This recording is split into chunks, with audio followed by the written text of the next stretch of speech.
Shahzad counter. जी देखिए, क्योंकि यहाँ पर बड़ी बातें की गई कि मरणोपरांत कम से कम हम लोग किसी के भी बारे में अपमानजनक टिप्पणी नहीं करते। मैं उदाहरण 3 दे रहा हूँ। गौरव पांधी कांग्रेस पार्टी के एआईसीसी के सेक्रेटरी, वाजपेयी देशद्रोही थे।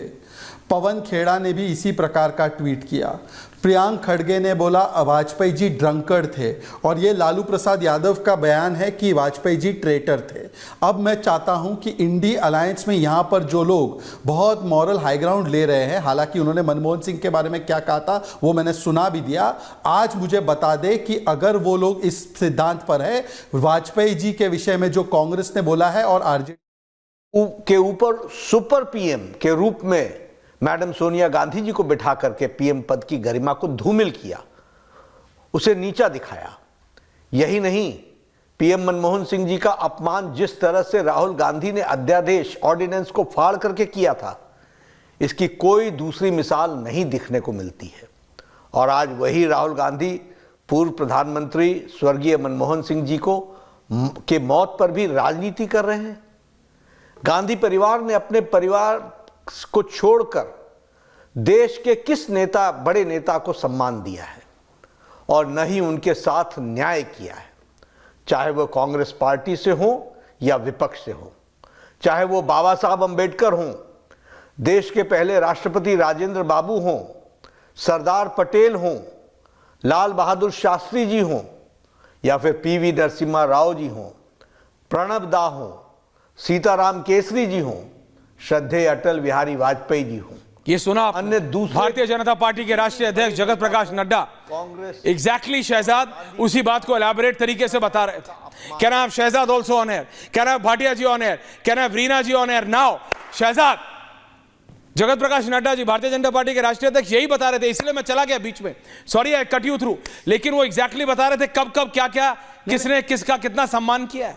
शहजाद पूनावाला।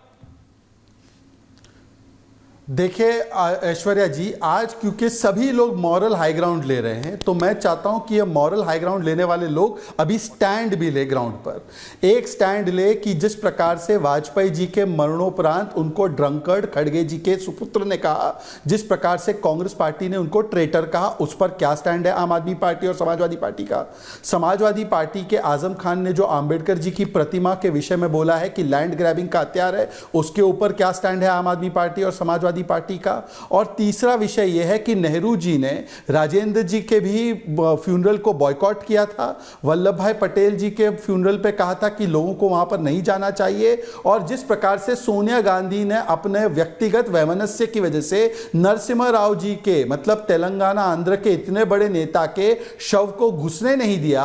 और एक कहानी यह भी है, आप देख लेना, किताबों में लिखी है कि उनके शव को रास्ते पे रखा गया ताकि, और वहां पर कुत्ते कहानियां बहुत है, इस प्रकार की स्थिति रखी गई, कहानियां बहुत हैं दोनों तरफ। मैं कह रहा हूं हर एक राजनीतिक दल में कहानियां कहानी और राजनीति। रीना जी, आपने संस्कारों की बात बिल्कुल ठीक की है, लेकिन ये मैं रीना जी का ऑडियो हमेशा सबका रखा करो। मैं कह रहा हूं ये राजनीति है, या राजनीति कौन सा दल है, कौन सा दल है, मैं कह रहा हूं जितने आप सारे हैं, भाटिया जी कौन सा दल है जहां राजनीति पहले और बाद में? पंकज जी को भी लाइएगा, स्वर्गीय अहमद पटेल साहब, मतलब प्रधानमंत्री से ज्यादा ताकतवर अगर कोई नेता था कांग्रेस की सरकार में तो वो अहमद भाई थे। बता दीजिए पंकज जी अगर मैं गलत हूं तो। उनके मरणोपरांत क्या हुआ? क्या हुआ भैया? ये राजनीति है। आप संस्कारों की बात करें, ये रियलिटी है, लेकिन नेता लेगेसी फिर भाटिया साहब अपने काम से छोड़ता, अपने पॉलिसी से छोड़ता, अपने निर्णय से छोड़ता है। स्मारकों और कितने उनके नाम पे एयरपोर्ट है या सड़कें हैं, उनसे नहीं। भाटिया जी। ऐश्वर्या जी, जैसे आपने कहा, प्रधानमंत्री जो हमारे मनमोहन सिंह जी थे, उनसे ऑनेस्ट, उनसे ईमानदार आदमी शायद ही इसी देश में किसी ने और ने उस टाइप का नेता, वो नेता तो थे ही नहीं, वो एक रियल में इंडियन थे, ऑनेस्ट इंडियन, जिसने अपना फर्ज, अपना ड्यूटीज, चाहे वो किसी भी पोस्ट पे रहे, किसी भी काम में रहे, उन्होंने पूरी की। उसी बात की उनकी रिस्पेक्ट है, पूरा देश उनकी रिस्पेक्ट करता है। उन्होंने अपने धर्म की भी पूरी रिस्पेक्ट उसी तरह की। मुझे तो अफसोस होता है कि किस तरह ये राजनीतिक दल आज इतने ऑनेस्ट आदमी का इस तरह मजाक उड़ा रहे हैं, जबकि पूरा जीवन उस आदमी ने अपने लिए, अपने घर के लिए, अपनी फैमिली के लिए किसी प्रकार का कोई भी 1%, 1 रुपये का बेनिफिट गवर्नमेंट से एक्स्ट्रा नहीं लिया, 1 रुपये का। इतना ऑनेस्ट आदमी जिसने कुछ भी नहीं मांगा इस देश से, सिर्फ दिया।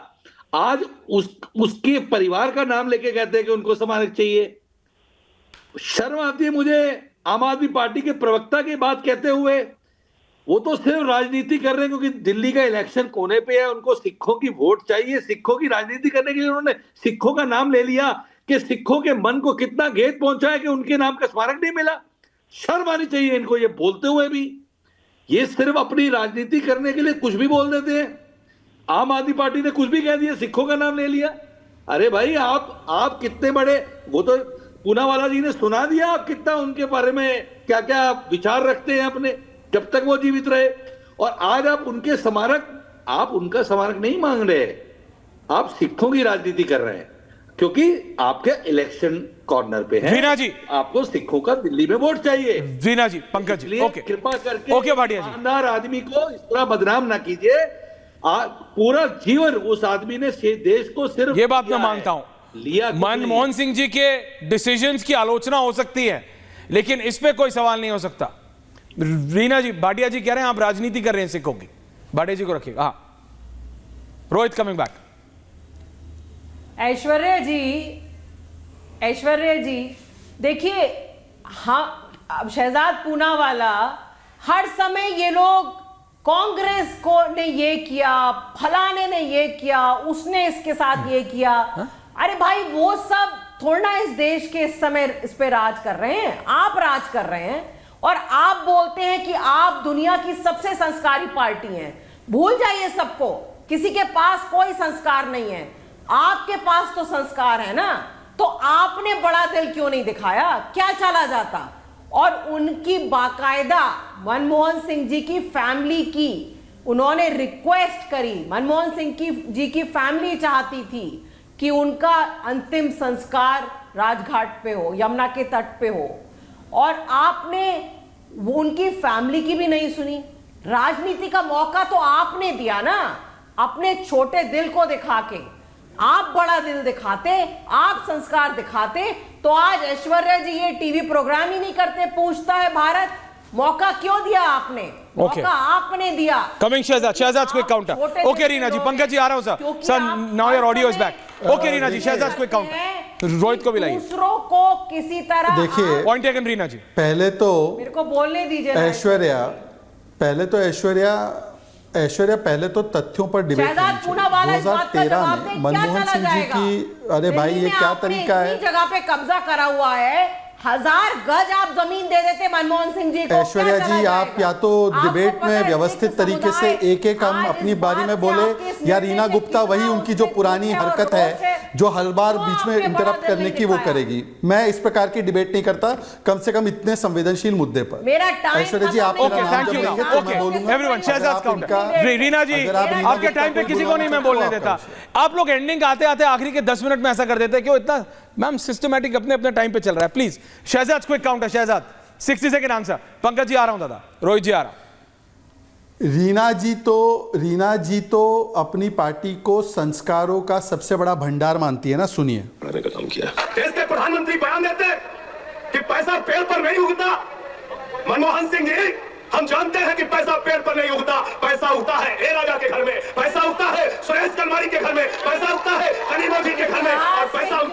ये संजय सिंह का बयान है, संजय सिंह का बयान। अब सुन लीजिए रीना जी, सुनने की भी हिम्मत रखिए। केवल इंटरप्शन। ऐश्वर्या, इनके पास, रीना गुप्ता के पास डिबेटिंग के नाम पर एक स्किल नहीं है, इनके पास कोई पॉइंट नहीं होता, केवल दूसरों के बीच में बोलना और रोना, इसके अलावा कुछ नहीं आता इनको। अब सुनना भी पड़ेगा। बोलिए आप अपना पॉइंट। जहां तक सवाल है भारतीय जनता पार्टी का, ऐश्वर्या बताइए, नरसिम्हा राव जी को भारत रत्न किसने दिया? कर्पूरी ठाकुर जी को भारत रत्न किसने दिया? आंबेडकर जी को भारत रत्न 1956 के बाद कब मिला?